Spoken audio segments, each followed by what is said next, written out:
Hi, I'm E.D. Lewis and welcome back to my channel. And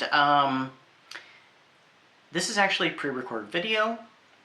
I'm still in the, this is the middle of the month, it's literally March 16th, and I'm in the process of redoing the library. It's about half done. I need to completely tear this side down. I'm not even done with this side, the lower shelves still need done. But hopefully by the time this video comes up, you will have already seen the library and its slightly new design and rearrangement. But I really need to make this video because, yeah. So I just finished early this morning and late last night. Before I went to bed, I finished reading this book that I'm reviewing today, and that is Bluebeard's Castle by Anna Biller, which was published in 2023. This is a book that I actually had seen online and stuff when I was, looking up books and stuff, and I'd see it pop up, and I'm like, I wonder what that is. That looks really cool. I love the cover, and that's what drew me in. Later on, I heard... Sorry about that. Later on, I heard what this book was kind of supposed to be, and that intrigued me further, so I bought the book. And then it got selected for the Haunted Victorian Book Club, headed by Elizabeth Sagewood. Unfortunately, I was not going to be able to read that, and that was last year during, I think it was February. I was unable to participate, but I'm like, I'll come back to it later. And there was all kinds of warnings I'd heard about this book. Well, I finally got to read it this month, and I'm going to say I almost DNF'd it several times, fairly early on, and later in the book. I'd even thought at one point, okay, I passed the point where I'm going to DNF this. It should be hopefully fine sailing for the rest. No it wasn't.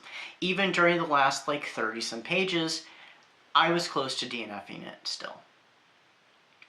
And by the time this video comes out, which I'm going to try and put it out as soon as I can after my return, I've already DNF'd a book this year, and it wasn't because, and I haven't filmed that video yet, so hopefully I will have talked about it by then.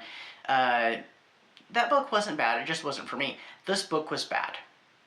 So this book follows Judith. She's a writer of, stuff like this, she's a gothic writer, she writes gothic romance, and she is at a birthday party in Cornwall, and she meets this very dashing, handsome man, very mysterious. He sweeps off her feet. She's recently just got out of a relationship that wasn't going anywhere, and she gives herself over to this man in a way that she's never done before, if you catch my drift. They run off to Paris and they end up getting married, and they start living this life of luxury as he's a baron, and he'll be coming into money soon. And they come back to England and they purchase a castle, and they're living the life. But Judith soon realizes that her husband is not all he seems to be. He has this dark side to him, and she realizes she doesn't really know hardly anything about him. So things take a very sinister turn.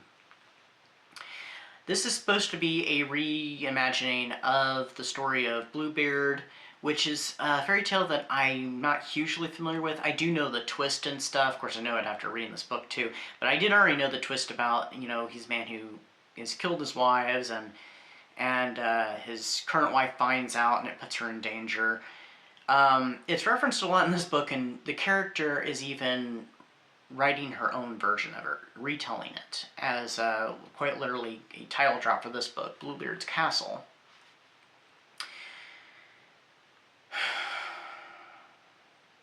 Have I said this book is terrible? It's bad? Because it is. And I hate to go after a book in such a way, and I'm usually one of these types that I say, just because I didn't like it, you might like it, so, go ahead and check it out. I'm not going to say that. I'm not going to say you shouldn't read it, but I cannot recommend it. This is one of the worst book reading experiences I've ever had, and the gothic heroine in this is the worst gothic heroine that I have ever encountered, worse than Corinza Carley from The Legend of the Seventh Virgin that I read last year for the Gothic Hearts Reading Challenge. I like Corinza compared to Judith. Judith, I found the character extremely annoying. She was frustrating. Her decisions that she'd make, she'd, be thinking one thing and then she'd completely contradict herself and turn around and, do the complete opposite. And she just kind of puts herself in more and more danger. Also, another thing that really is terrible about this book, its tone is so uneven. I wasn't really sure what to think, and I think I'd heard, I gotta set my cup down because I can't keep holding it. I heard that, this was another problem that people had, I think, back last February and stuff, that nobody was really sure. Is it supposed to be comedic? Is it, what is it? Is she making fun of the genre? Is she making, what is this book? And yeah, I am kind of left with it. It's like, is this supposed to be funny? Because I'm not finding it funny, especially the way she's tackling some subject matter, which, by the way, there are triggers to this book, but I'm not going to get into that because, and I'm getting a little personal here and I don't want to get too personal, one of the triggers I was actually a victim of some years ago, and I don't particularly appreciate, and I would hope anybody else who's gone through something similar, I would hope they wouldn't appreciate it either, and it's actually rather insulting. At least that's how I found it. None of the triggers, I think, are handled very well, to be honest. Which still kind of begs the question, is this meant to be funny? And if so, why would you make a joke about stuff like that? I don't know. I'd have to be in the head of the author, I guess, for that. But yeah. So this is literally the worst book reading experience I've ever had. A couple of years ago, I read the Exorcist sequel, Legion, which is the basis for the Exorcist 3 movie. I didn't care for that book at all. It got better in like the last third of the book, where it actually picked up and became interesting and you didn't hate the character as much. I would rather revisit that book than come back to this one. I'm never going to read this book again. It is awful.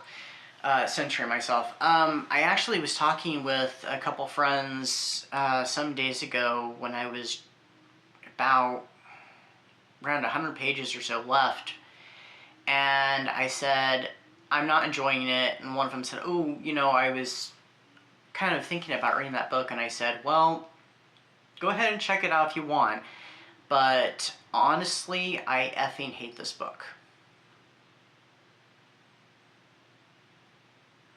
So yeah.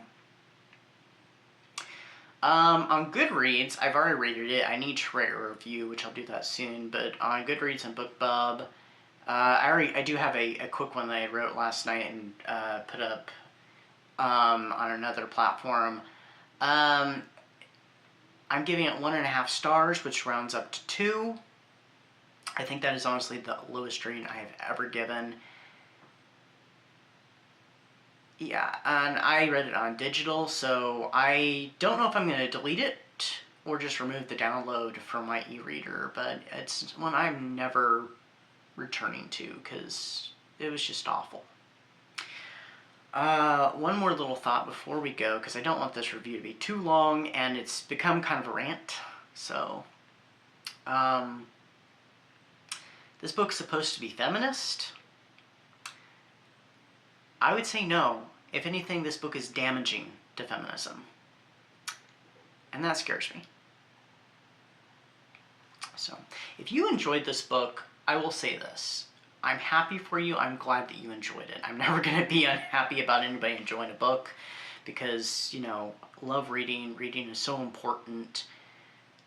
But I cannot and will not recommend this book.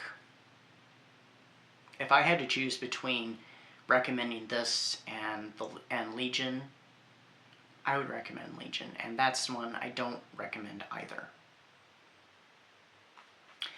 Anyway, I'm sorry for this video being such a downer, but I think I said my piece. I hope I covered every point. I guess if you want to talk about it further, there's the comment section. But yeah. Well, hopefully there'll be better videos around this one, because this is coming out. Hopefully I'm going to put it out in April, so I'll put it out as soon as I can find a spot for it.